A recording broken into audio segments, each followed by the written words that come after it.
You're listening to Linked AM.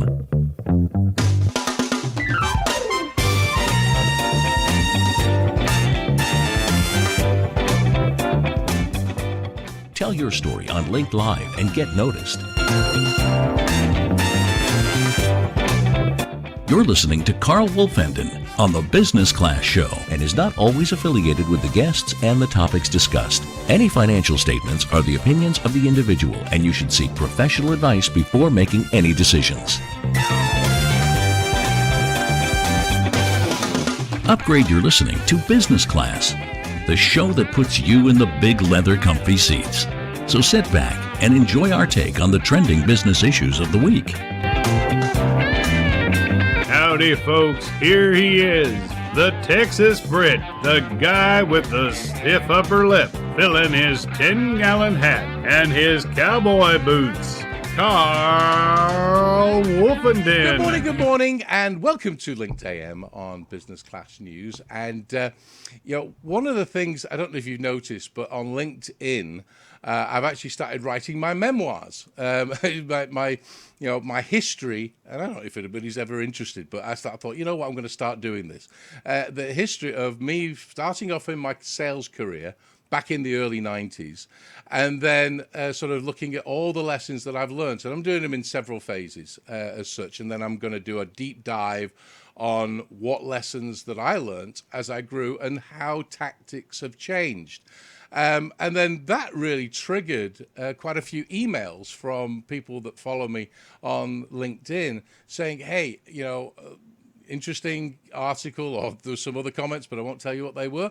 But they were saying that in this unusual time, they've either been laid off, which is unfortunate. And, we've seen this pattern many, many times. When the economy turns down, then, people get laid off, but then they start thinking, well, actually, I've got some talent and some skill sets that I could actually start my own business. So some of the questions have been, should I incorporate? Should I be an LLC, corporation, Inc. type thing? And I thought, you know what?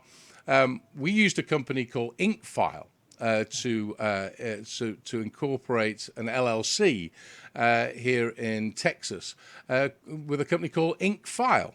And so I've got a friend of mine that is going to join me, because I think this is a really interesting conversation and topic.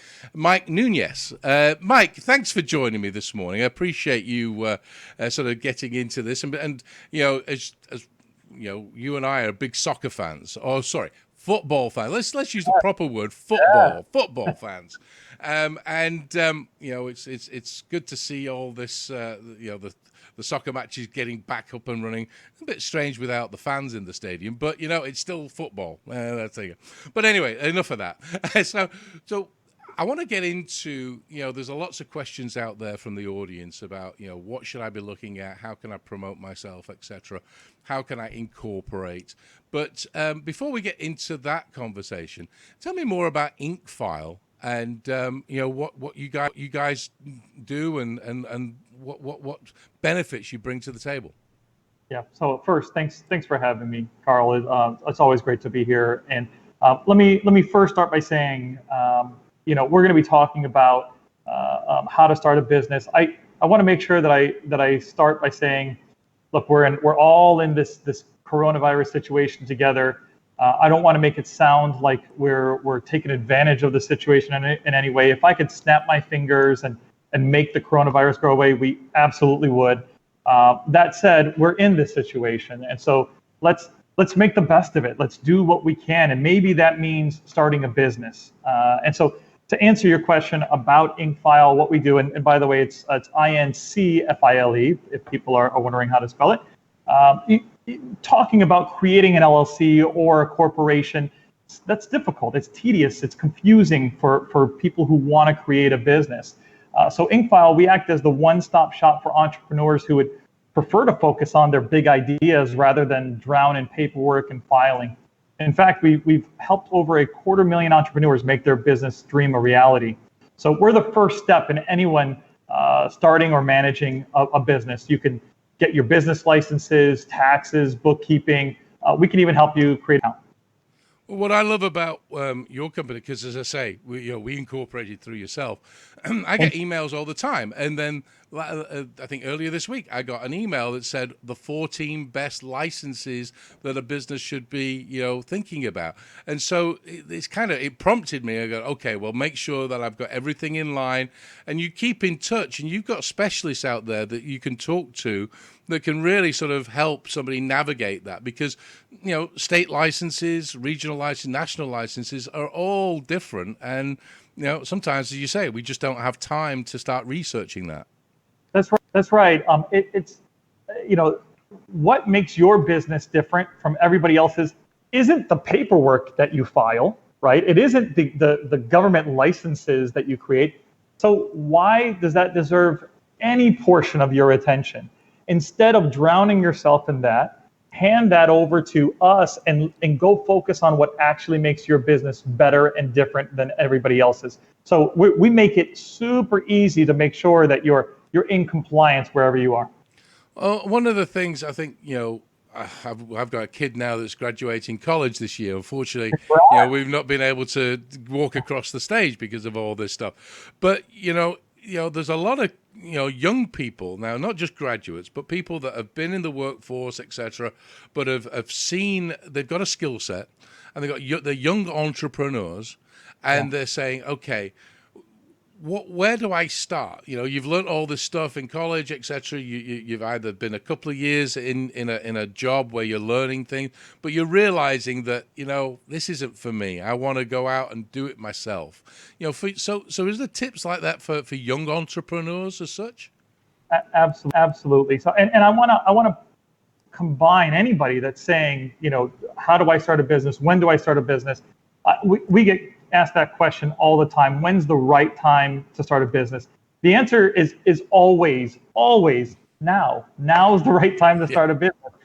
And there's a saying I always liked: when's the best time to plant a tree? Well, 20 years ago. When's the second best time? Right now. Go plant your tree, go start your business and start to grow.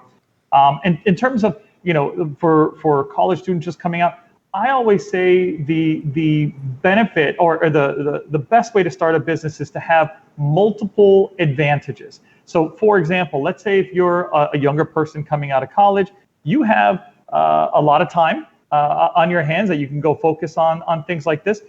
You also have less responsibilities. It's not like you have a family at home, a husband or a wife and children that you need to make sure that you're going to pay the bills for, so you don't have that. Use that to your advantage to then go focus and create and put the time and the effort into this.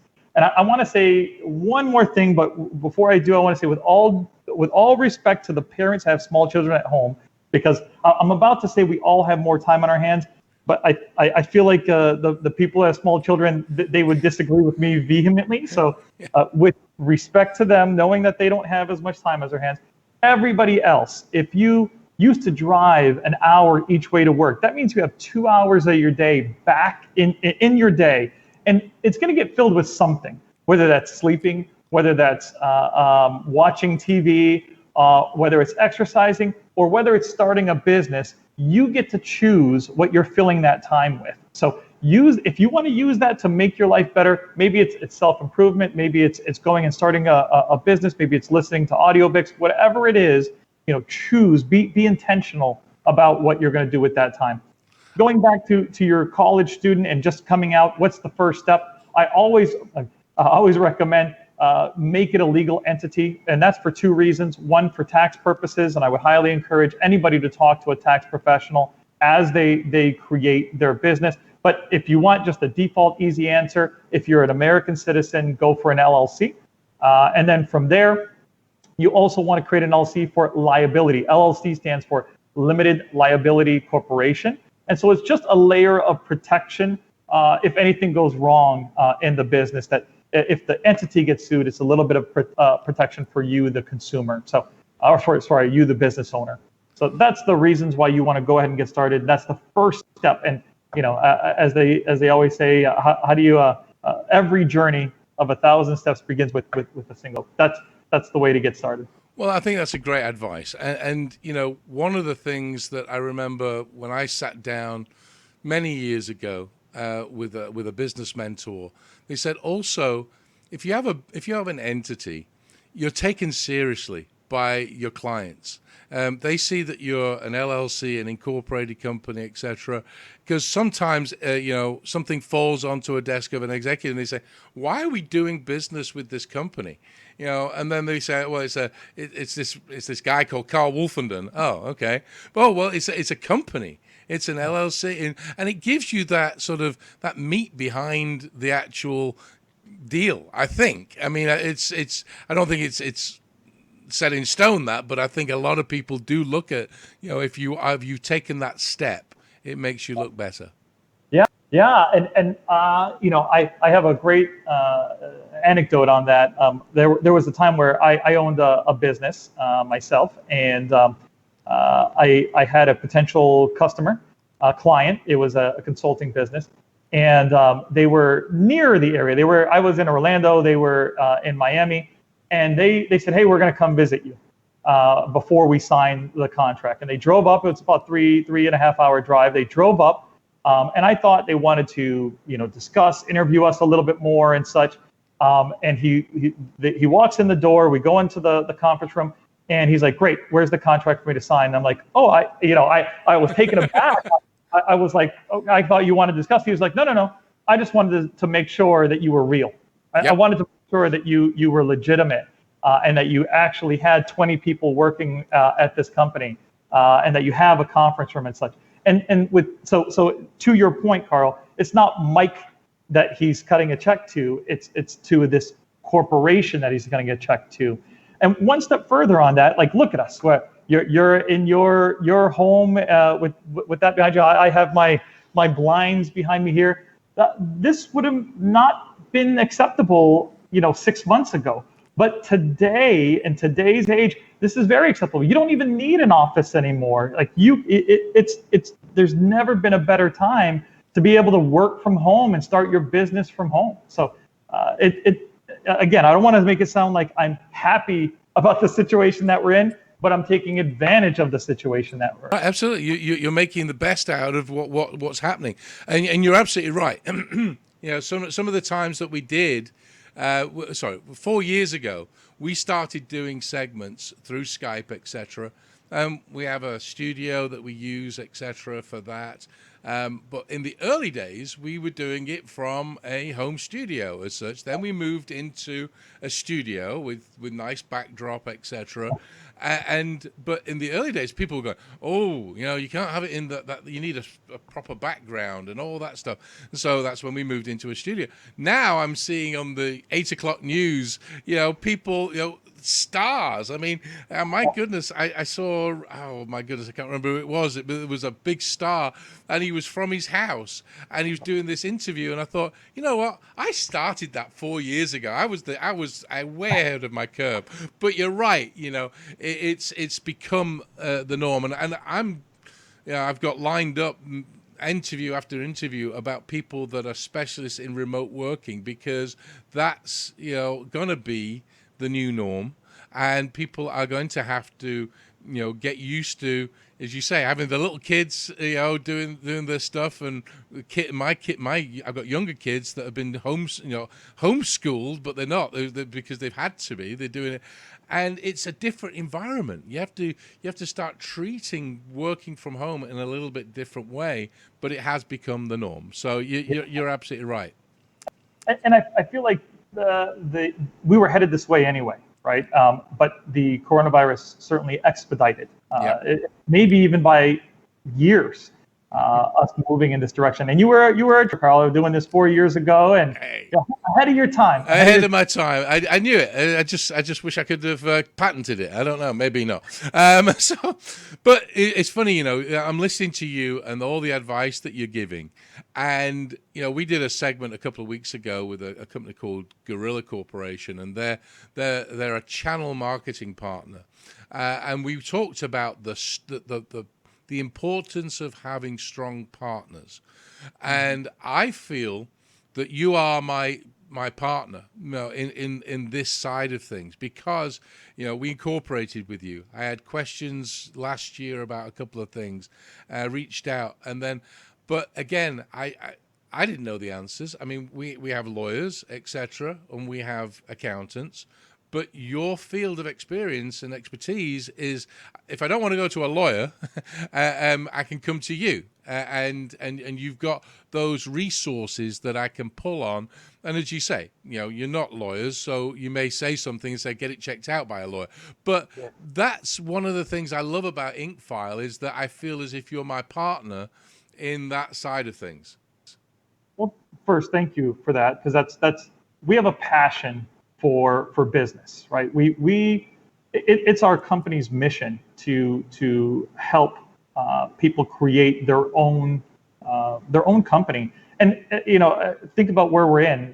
How I don't even know what the current numbers are and unemployed, right? And a lot of people say, I want to go work at a company because it's more secure, right?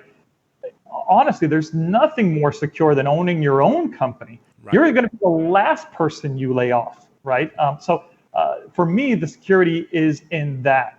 And then going back to what you said about us being a partner, one of the advantages that we have is the breadth of companies that we work with, right? We again, it's been over 250,000 companies that have incorporated with IncFile. It's amazing, the wide breadth. And so we, of course, need to have a wide view of what their challenges are. And we can see that. And then once this company comes and has that challenge, now we're prepared for the next time that a similar company comes with that challenge. And we can truly be your partner, your one-stop shop for that overall. And one more thing really quick, Karl, I want to go back to the working from home. Some people say, well, how big of a business can I create working from home? And I'll go back only 12 years ago when we were in the global financial crisis, the last time that we had a big issue like we have today. Not only were amazing companies started, but both Airbnb and Uber started during the global financial crisis. Both started from home, right? And I'm not even saying that listeners today or viewers today are going to go start the next Airbnb and the next Uber. I'm just saying that it's possible. And you don't even need to create this multi-billion-dollar company. Make enough to create a lifestyle for you and your family. Love that, because at the end of the day, that's the essence of what Business Class News has always been about, is about how if you've got a passion, if you've got a hobby, or if you've got a job that you love, but you don't quite like the environment you're working in, go and do it yourself. Take control of your own destiny as such. So I love what you just said. You really did. I can have examples. The suit that I'm wearing is from a person who loved fashion. And so they started a suit company, right? It's called oliverwicks.com. Well, we had another customer who loved root beer. And so they started a company called beveragesdirect.com where you can order root beer samplers and things to that effect for corporate gifts and such. So yes, take the passion, take your hobby, take the thing that you love, that you're knowledgeable about, and that you have that discipline and that I always say that a great business is the intersection of two disciplines, whether it be time, effort, expertise, relationships, networks, whatever it is. Take those two and create a business from. Great advice. Oh my goodness, Mike. Well, we're coming up to the end of the segment, I'm afraid, but it's been. You answered all the questions that I had, and what I'm going to do is I'm going to put all the information on the website.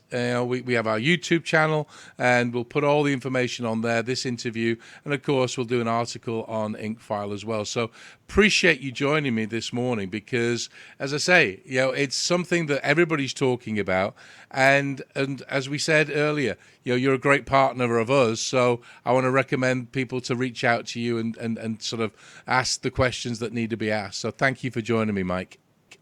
Thank you so much, Karl. It was great to be here, and thanks for choosing IncFile. My pleasure.